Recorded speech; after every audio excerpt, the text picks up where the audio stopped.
Bonjour à tous, merci de nous rejoindre sur Papillon 111, mais aussi sur Didier, Julien Garoppalo ou Julien Garoppalo ou Noël Lapierre.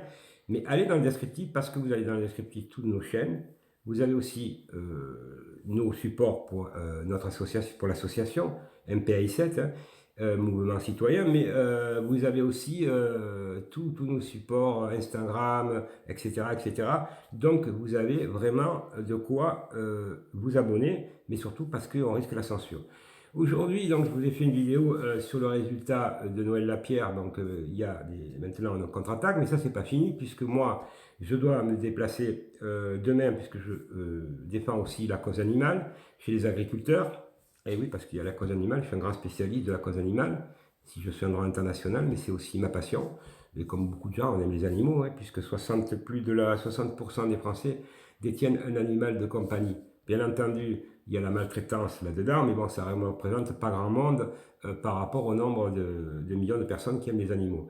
Mais la maltraitance est un sujet important.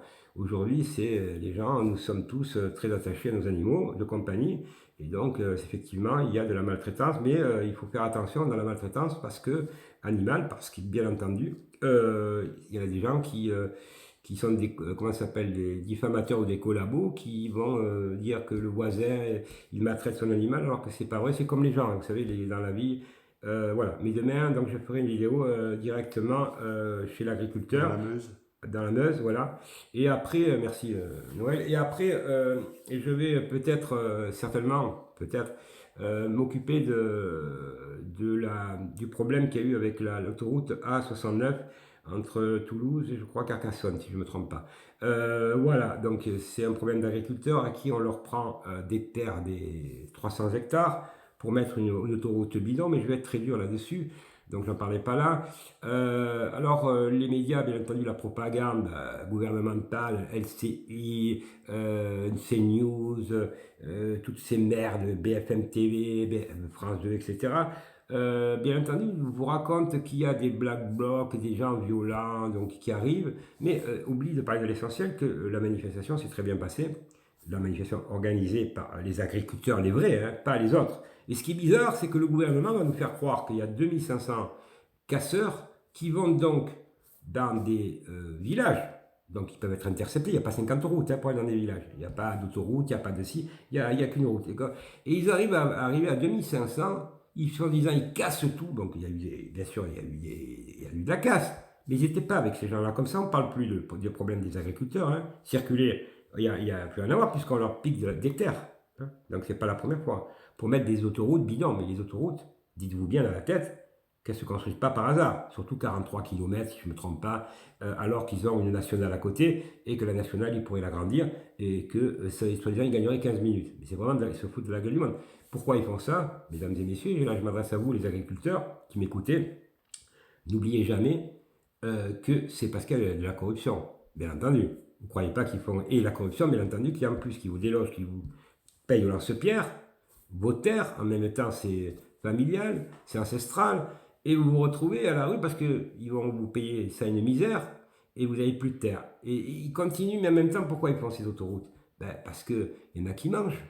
Qui? Les maires, les préfets, Les délégués. les délégués, tout ça, Les délégués des chambres. elle va coûter tant de milliards, et ils seront tous, et puis ils seront dans le conseil d'administration, c'est ça les maires aussi. Mais les maires, c'est des voyous, il faut dégager tous ces gens, que ce soit les hommes politiques, droite, gauche, extrême droite. Il n'y a plus de droite, de gauche. Aujourd'hui, c'est un combat citoyen. Vous voulez sauver la France? Il n'y a pas 50 solutions. Hein.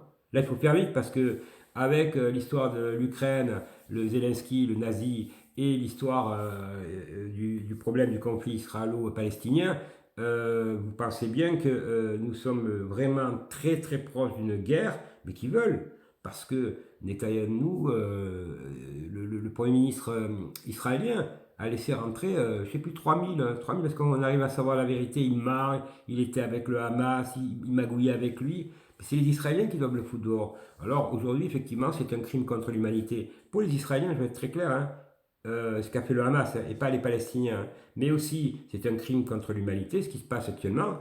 Netanyahou, je ne sais plus son nom, tellement Netanyahou. ouais, Netanyahou, voilà. Donc voilà. Tellement il me stresse ce mec-là. Donc ce mec, il fait bombarder Gaza, vous voyez, lui. mais pas le Hamas, alors qu'il était, il faut le savoir, parce que réfléchissez ou pas réfléchissez, informez-vous, chaque mois, il transitait 30 millions d'euros en liquide par ce monsieur. Vous voyez, puis il est accusé de corruption de 50 millions. Alors aujourd'hui, les Israéliens font de grandes manifestations pour le dégager, mais dégagez-le parce que là, dans le conflit qu'il y a, et ils n'ont pas encore attaqué, il va y avoir des centaines, voire des milliers de morts israéliens. Pour qui? Pour ce monsieur et ce Likoud, cette extrême droite pourrie qui sont qu'un million, des fanatiques qui croient commander le monde entier, comme le Hamas, hein, ils sont quoi, quelques dizaines de milliers, mais qui croient mettre la tutelle sur les Palestiniens, qui eux sont dans la pauvreté, parce que, regardez bien, définitive, dans toutes les guerres qu'il y a dans le monde là, qui souffrent, ben, ce sont les peuples, les citoyens, les pauvres. Je vous donne un chiffre, l'Ukraine, il y avait 40 et quelques millions d'habitants, il n'y a plus que 20 millions d'habitants qui restent. À votre avis, c'est qui les 20 millions d'habitants qui restent? Les pauvres. Et dans tous les pays, c'est comme ça, hein, qui souffrent. Mais par contre, eux, les dirigeants, eux, sont à la maison. Caviar. Vous l'avez vu, Zelensky? Vous trouvez qu'il a maigri, lui? Bien gros, bien gras, le nazi, là. Hein? Et l'autre, le premier ministre israélien, bien gros, bien gras. Regardez les jeunes qui vont aller se faire tuer, là. Pour soi-disant l'honneur. Mais s'il y avait eu les frontières, s'il y avait eu la protection comme Israël sait le faire, et bizarrement, hein, il n'y avait plus personne. C'est bizarre, enfin. Posez-vous la question, les Israéliens. Parce que aujourd'hui, tout ce que le monde veut, c'est deux États qui soient protégés par les organisations internationales. Et il n'y a pas besoin. À titre d'information, j'ai écouté un crétin, mais je ne vais pas dire son nom parce que je vais te redonner un crétin qui nous racontait hier sur les télés avec une autre personne que ils n'avaient pas, pour être un État, ils n'avaient pas d'aéroport, d'armée et tout, donc, parce que c'était petit. Alors je voudrais rappeler historiquement, parce que là, je suis bien passé pour parler, la principauté de Monaco, qui est un État souverain et indépendant, ils sont partie du Conseil de l'Europe. Il y a un aéroport? Ah non. Il y a une armée? Il n'y a pas d'armée. Il y a quoi? Il n'y a rien. Ils n'ont même pas d'électricité? Il n'y a rien. Et le couloir maritime, à titre d'information, c'est François Mitterrand qui leur a donné. Il n'y avait pas de couloir maritime. Ah, juste avant le décès de Mitterrand. Donc, on peut créer un État, il n'y a pas besoin d'avoir d'aéroport. Donc, je voudrais dire à ce monsieur qui fait partie du Likoud, qui se reconnaîtra, vraiment, monsieur, vous voulez la guerre? Honte à vous. Aujourd'hui, les peuples dans le monde veulent la paix. En France, si nous voulons la paix. La paix, c'est parce que tous ces extrêmes, ça excite tout le monde. Regardez comment Pascal Praud nous parle de Benzema, comment l'autre il nous parle là. Tout ça, c'est la haine.